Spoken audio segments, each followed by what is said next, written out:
Hey everyone, welcome back to the channel.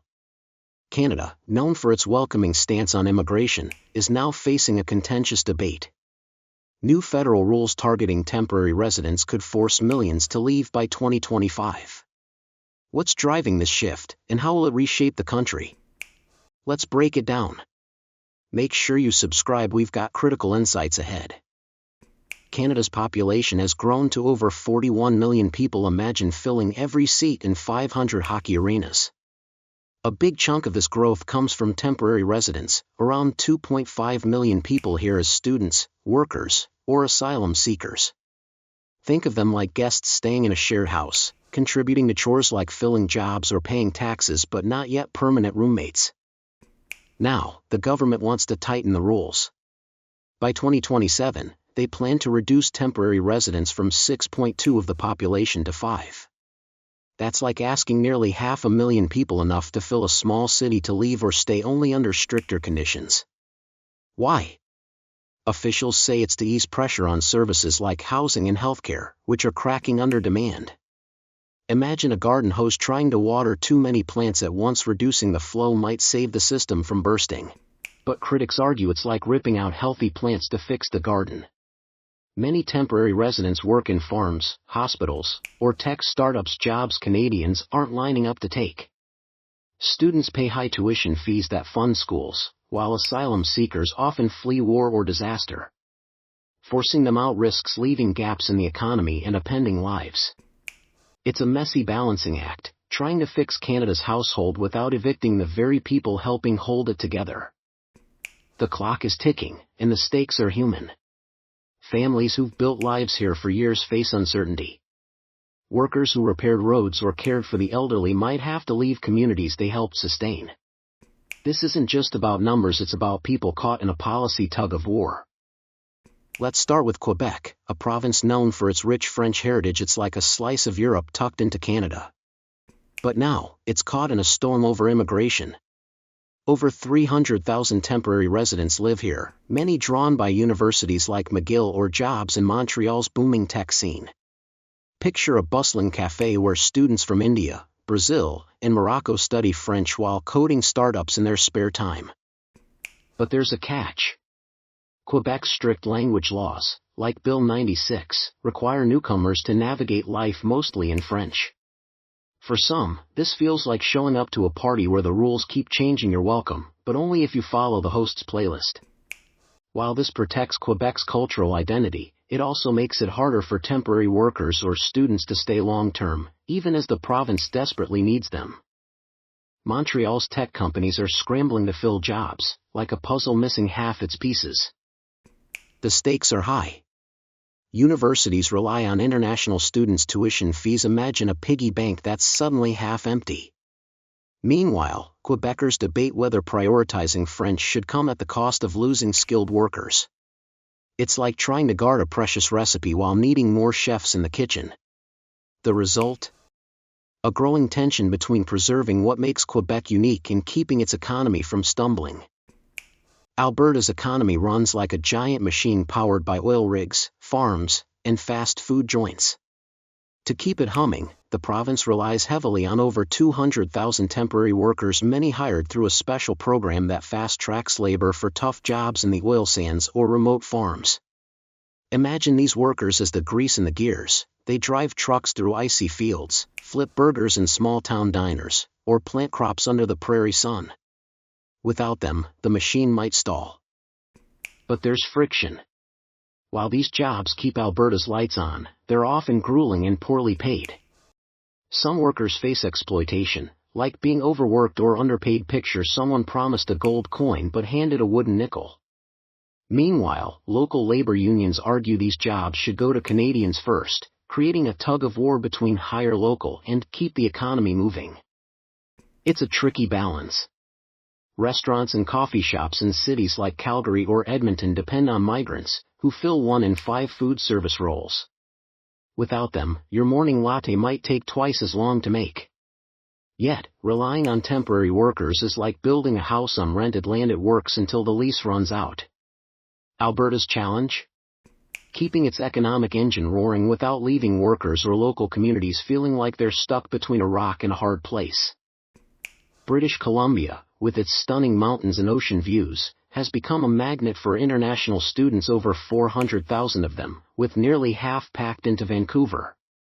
Picture a bustling campus where students from India, China, and Nigeria swap stories between classes at top schools like UBC or SFU. Many come not just for the degrees but for the chance to work here after graduation, like grabbing a ticket to a career lottery. These students aren't just hitting the books, they're fueling the economy, adding $7 billion a year. That's like stacking cash from floor to ceiling in Vancouver's tallest skyscrapers. But there's a flip side. Cities like Victoria and Kelowna are drowning in a rental crisis. Imagine 10 people racing for one apartment key, rents skyrocket, and locals get squeezed out. The system's cracks are showing. Some shady diploma mills lure students with promises of easy visas, only to leave them with useless certificates and empty wallets, a bit like selling a treasure map that leads nowhere. Even those who graduate legitimately face a maze when trying to stay permanently. The path to residency is like chasing a train that's always one step ahead. For many, the dream of building a life here is slipping away, leaving them stuck between packing up or hoping for a policy miracle. Ontario is like Canada's bustling heart, home to over 1 million temporary residents, half of them crammed into Toronto's skyscraper-filled skyline. Imagine a crowd so large it could fill the city's massive Rogers Centre Stadium 10 times over. Many are students drawn to schools like the University of Toronto or tech workers flocking to hubs like Kitchener-Waterloo, often called Canada's Silicon Valley. They're lured by the promise of opportunity, like bees to a garden in full bloom. These temporary residents aren't just filling classrooms or coding apps, they're the invisible glue holding critical sectors together. Picture hospitals where migrant nurses and caregivers keep wards running, or construction sites where newcomers hammer the bones of new condos and transit lines. Without them, Ontario's healthcare and infrastructure would creak like a machine missing half its bolts. But the system's gears are grinding. The provincial nominee program, meant to help migrants stay permanently, is clogged with backlogs. Think of a highway at rush hour, cars inching forward. Meanwhile, rising deportations loom like storm clouds. Families who've planted roots here face being uprooted overnight, leaving communities wondering who'll fill the gaps they leave behind.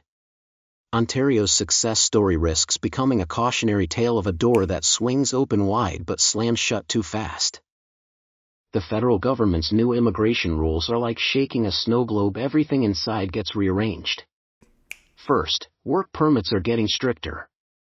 Employers now need to prove they can't find Canadian workers before hiring foreigners, a process that's like making everyone solve a puzzle before getting a seat at the table. For many, this means fewer job opportunities, even in sectors desperate for hands, like nursing or trucking. Next, study permits for international students are being slashed by 35%.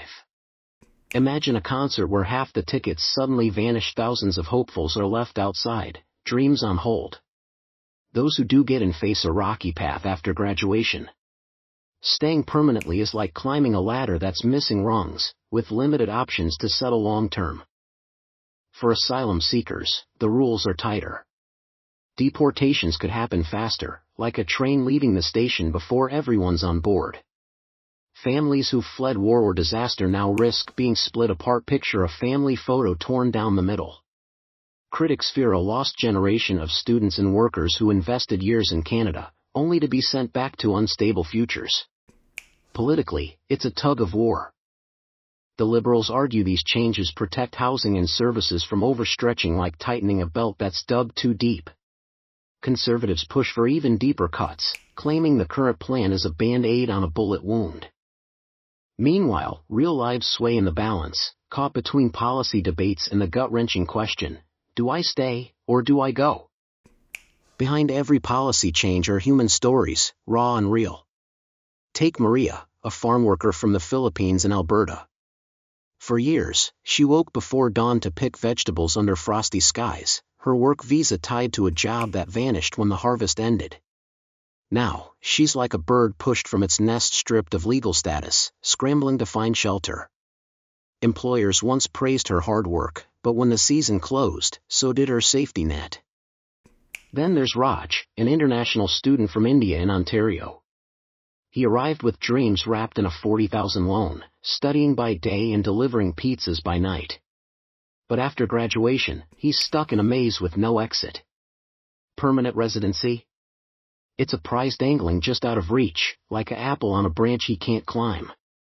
His debt grows heavier, while his hopes grow thinner. These aren't isolated cases. Picture a game of musical chairs where the rules change mid-song.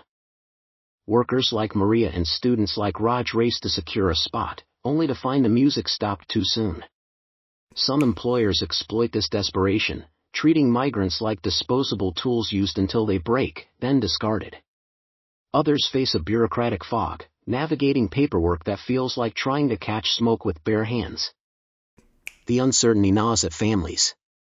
Parents whisper promises to children born here will stay, we'll figure it out while lying awake, wondering if the next letter in the mail will upend their lives. It's a silent storm, brewing beneath Canada's polished surface, where resilience collides with a system that often sees people as numbers, not stories. Policy shifts might aim to fix a leaky boat, but for those already drowning, the lifeline feels frayed. Canada's immigration changes force a tough choice: fix today's problems or risk tomorrow's stability. On one hand, cutting temporary residence could free up housing like unclogging a crowded highway during rush hour. Home prices and rents might steady, giving locals room to breathe. Wages in some sectors, like retail or construction, could rise as employers compete harder for workers, like a seesaw finally balancing. But the cost is steep. Farms in Alberta or tech startups in Ontario could grind to a crawl, missing the temporary workers and students who've been their backbone. Imagine a bakery running out of flour, the dough just won't rise. Migrants also pour over $25 billion yearly into Canada's economy, a financial heartbeat that's now at risk. Losing that is like draining a lake that once watered entire towns. Economist David Green warns this could shrink Canada's economy by 1/5 a slice off the national pie that affects everyone. For perspective, that's like erasing the annual output of a city the size of Halifax. Yet, the human cost cuts deeper. Families like Maria's or students like Raj aren't just numbers, they're threads in Canada's social fabric. Policymakers walk a tightrope, lean too far toward economic fixes, and lives unravel. Lean too far toward compassion, and systemic cracks widen. It's not just about balancing budgets, it's about balancing futures. So, is Canada trading compassion for sustainability? While the rules aim to fix real issues like housing, the human and economic costs are steep. What's your take? Comment below. If you found this breakdown helpful, smash that subscribe button. Thanks for watching. See you next time.